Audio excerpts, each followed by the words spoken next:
আজকে যেহেতু এই বিষয়ের প্রথম ক্লাস দিচ্ছি, তো সেই কারণে আমি খুব একটা বোর কাউকে করতে চাইছি না, তাই জাস্ট স্টার্টিংটুকু করে নিয়ে আমি প্রথমে তো স্কিপ করছি, তারপরে আবার আর প্রয়োজন পড়লে যদি আমাদের এরকম একটা কোনো জায়গায় পৌঁছানো হয় যেখানটাতে আমরা বিগিনার্সরা যারা নিজেরাও এই ব্যাপারে পড়াশোনা করছে এবং অন্যকে একটু হেল্প করছে, তো তখন আমরা একটা হোয়াটসঅ্যাপে গ্রুপ ক্রিয়েট করব এবং সেখানে আমরা কেউ না কেউ একটা কোশ্চেন সেট দেবো এবং সেইভাবে আমাদের প্র্যাকটিসটা চলবে।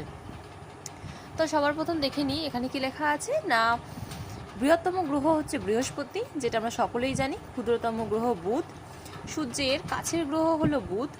সূর্যের সবচেয়ে দূরের গ্রহ হচ্ছে নেপচুন। উজ্জ্বল গ্রহ শুক্র। ধ্রুবতারা, শুকতারা, সন্ধ্যা তারা, এগুলো বলা হয় শুক্রকে। উষ্ণতম গ্রহ হলো শুক্র। আচ্ছা, শীতলতম গ্রহ হচ্ছে নেপচুন। আর যমজ, পৃথিবীর যমজ গ্রহ বলা হয় শুক্রকে। লাল গ্রহ বলা হয় মঙ্গল। নীল গ্রহ বা জলগ্রহ, এটা আমরা সকলেই জানি, আমাদের পৃথিবী। সবুজ গ্রহ হচ্ছে নেপচুন। বৃহত্তম উপগ্রহ হচ্ছে গ্যানিমিড। আর ক্ষুদ্রতম উপগ্রহ হচ্ছে ডেইস।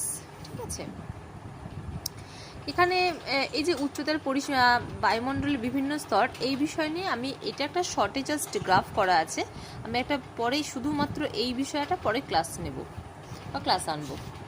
একই রকমভাবে এইগুলো রয়েছে, এখানে দেখব কোনটা কীভাবে বোঝাতে সুবিধা হয় এঁকে, সেভাবে আমি বোঝাবো। এখন এগুলো আমি স্কিপ করছি।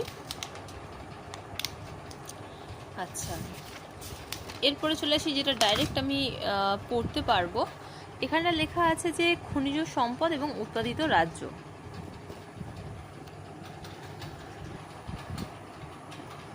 তাহলে কয়লার উৎপাদিত রাজ্য কোনগুলো? পশ্চিমবঙ্গ, ঝাড়খণ্ড, উড়িষ্যা, ছত্তিশগড়। তাহলে কয়লা উৎপাদনকারী রাজ্যগুলো হলো পশ্চিমবঙ্গ, ঝাড়খণ্ড, উড়িষ্যা, ছত্তিশগড়। পরে এই বিষয়ে যা যা শর্ট কোশ্চেন আছে এই বইতে বা অন্য বিভিন্ন বইগুলোতে, সেগুলো আমি প্রোভাইড করতে পারবো। তার পাশাপাশি আমাদের তো বিভিন্ন অনলাইন রিসোর্সেস আছেই, কেমন? আচ্ছা, অভ্র পাওয়া যায় অন্ধ্রপ্রদেশ, উড়িষ্যা, রাজস্থানে। তাহলে কোশ্চেন কীরকম আসবে যে অভ্র উৎপাদনকারী রাজ্যটি হলো, দিয়ে দেখা গেল 2-3টে অপশান দিল, তো সেখানের মধ্যে অন্ধ্রপ্রদেশ, উড়িষ্যা কিংবা রাজস্থান কোনো একটা অপশান সেখানে থাকবে। লোহা আমরা অল্প অল্প করে পড়বো, আগেই পড়েছি। তাহলে এখানে যদি টোটাল 1, 2, 3, 4, 5, 6, 7, 8, 9, 10, 11, 12, 12 24টা থেকে থাকে, আমাদের প্রথম দিনে তো 6টা জানলেও ক্ষতি নেই। 1, 2, 3, 4, 5, 6